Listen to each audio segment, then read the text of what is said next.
Welcome to Fast Effect Double Speed Magic the Gathering. Here we have Vince on a Reanimator build versus Ben on Aluren, which we have seen can be a very dangerous deck. We've got Dark Ritual, Entomb. This could be a fast one. Now the fact that Entomb did not get a Force of Will or Negation means it's very likely that we're going to see a turn 1 Gristlebrand. Generally, you need to stop the Entomb rather than the Reanimation effect, as once that Entomb is resolved, I mean, every single Exhume, Reanimate, Animate Dead, any card like that in their deck is just essentially game over. If you can stop Gristlebrand from going into the graveyard, then all of those cards are just kind of bricks. Vince has drawn 14 cards here on the first turn. 3 Lotus Petals so far.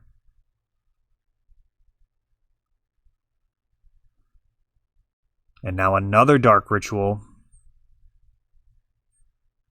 Ben may be scooping it up here.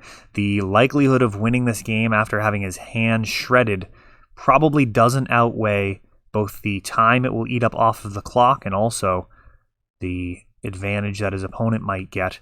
Now we see here Children of Corliss letting us know that this is actually a Tin Fins deck. Now, strategically, that doesn't change very much for Ben, but it is useful information. Lion's Eye Diamonds adding to the number of potential vulnerabilities post-board. Shallow Grave bringing back children. And now this time it's going to gain back all of the life that has been lost. Actually netting life far above the starting life total. And Vince is going to be able to draw through his entire deck here before Ben really does anything. Unmask. And I suspect this would be where we scoop it up. At least Vince won't know the particulars of Ben's deck other than it loses to a first turn Gristlebrand and drawing the entire deck, which does not narrow it down at all. Pretty much everything's just going to lose to that. So Ben's going to have the play. We'll see what he has for Graveyard Hate. We'll also see if Vince has any type of transformational sideboard. We have seen things like Leyline Helm, Dark Depths as part of a strategy complementing the Tin Fins, something that had been popularized. I think it was by Matt Nass a few years ago.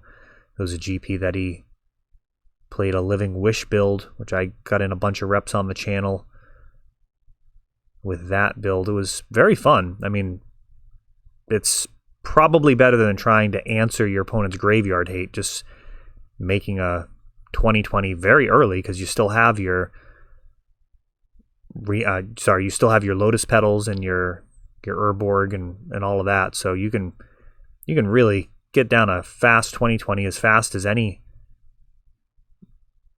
other Dark Depths deck. I mean, literally first turn 2020s are possible, which is a lot better than trying to play through your opponent's leyline.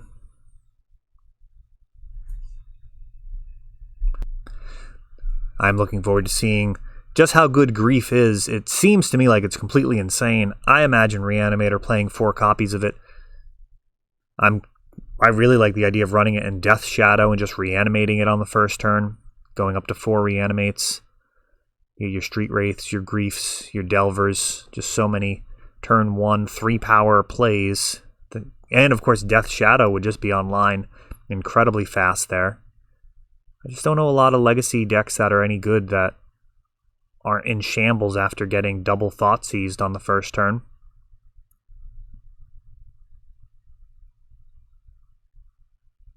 Finding a land here. It would have been a while before Ben drew presumably his second or third land. He does play that Polluted Delta.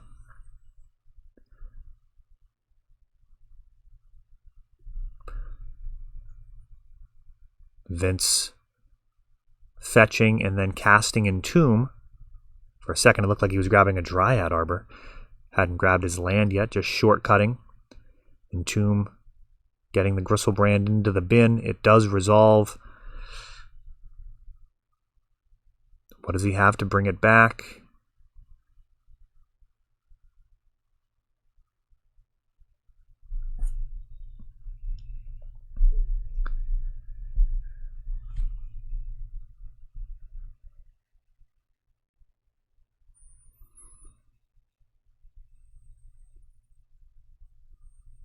The new Endurance will be interesting versus some of these really dangerous graveyard strategies, just having excess free interaction, but also a reasonably priced body.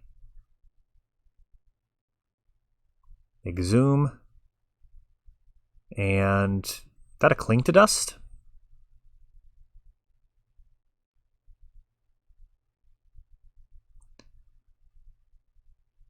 All right. So does Vince have any other follow-up here? He could crack Lion's Eye Diamond. He could Entomb. If he can get another creature into the graveyard, this Exhume is on the stack. No, nothing. That is something that I've seen players miss before. In an instance like that, where your opponent has removal for your one target, remember that Exhume doesn't target. So if you can get another creature into the graveyard, then that Exhume will still do its job. So if Vince did have a Gristlebrand in hand, for example, he could have sacrificed LED to get it into the bin. Icefang Coatl shows up, and I mean, the beatings commence. It's not really a reason not to versus this deck. If you can get Vince below 14 life, he's got the possibility of fumbling with Gristlebrand. The argument against it would be that Shallow Grave could give Gristlebrand an attack.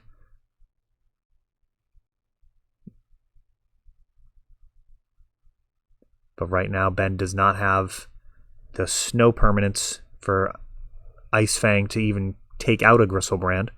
Another Icefang just showing up, drawing a card. It is very likely, if it gets to the point where there's a Gristlebrand on board, that the game is actually over.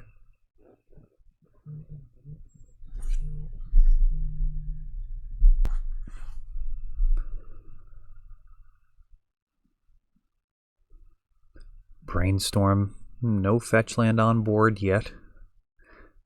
There's also the shuffle effects from Recruiter of the Guard to consider.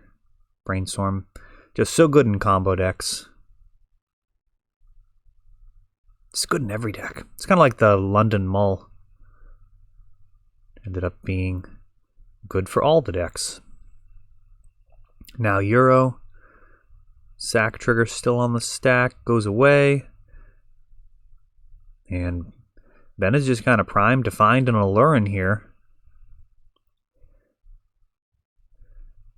I guess worst case scenario, he's looking at getting Euro into play and turning it sideways for a few turns. Dark Depths. All right, so this actually does look like it's got some DNA with that deck I alluded to earlier. It's got Dark Depths combo and now Children of Corliss.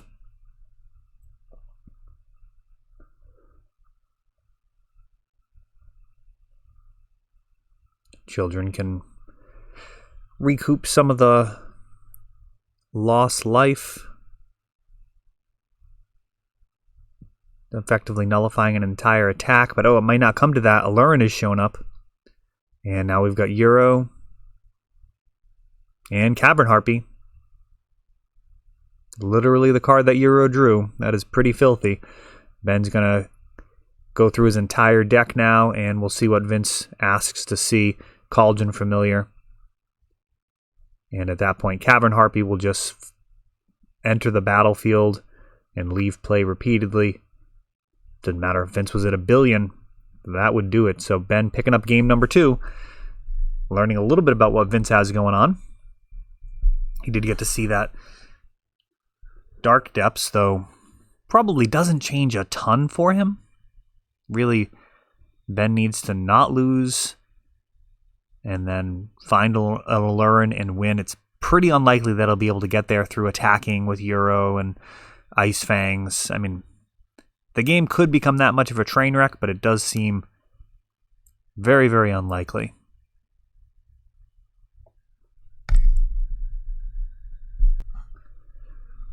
Ben with the mull. Vince leading out with Thespian Stage and Lion's Eye Diamond. Now LED can actually pay that 2 mana for Thespian Stage pretty effectively.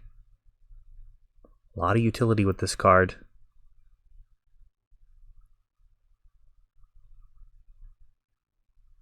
Gilded Goose. And there's the Dark Depths. And that is what we call a keepable hand. It's going to make a 20/20. We've got another Gilded Goose.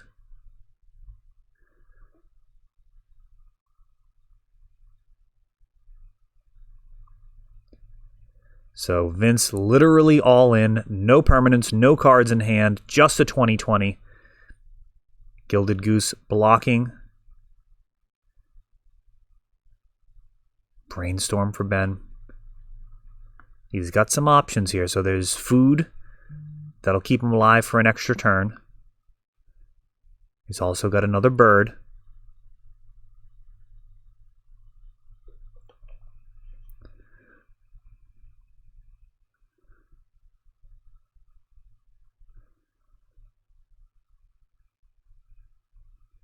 Alright, so he's going to be okay for 2 more turns. Trying to find Ice Fangs, more Gilded Geese. Unlikely to gain the 40 life necessary, or the 20 extra life necessary to survive 2 hits from Merit Lage. Another bird down.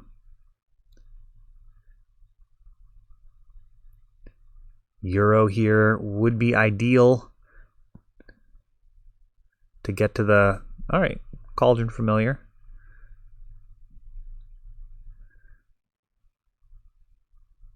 Not going to be able to block the Merit Lage here, but he's got the food, so he'll survive. And potentially going to have that 4th mana next turn. Will he have an Aluren to go along with it? Will he be able to steal this? Despite the flying spaghetti monster. All the way down to 1. He'll know right away whether he's still in this or not.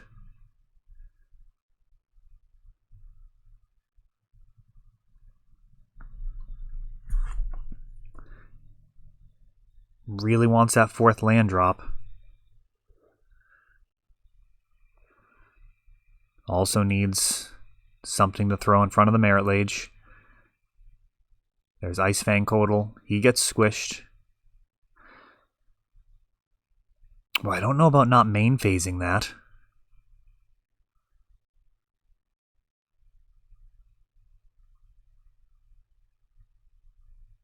It does give you potential for more land drops here. Another land could have allowed for food to be sacked, which would allow a fetch land to go online. That might have been too cutesy. Cavern Harpy. Wow. This is a disaster for Vince. Cavern Harpy can actually block this Merit Lage like indefinitely. Oh no. Cabal Therapy. And Ben gonna throw a Force of Will at that from 1. The top of the deck could have bailed him out, but he goes out with a little bit of style there. Oh, that was such an interesting finish to that match. Lots of little decisions there. Vince ultimately getting the win, though that Cavern Harpy was so close to actually stabilizing. What a match. That is all for this one, but don't worry, there is a lot more.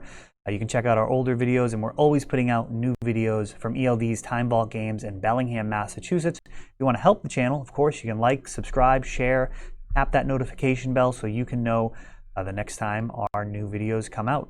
Thanks for watching.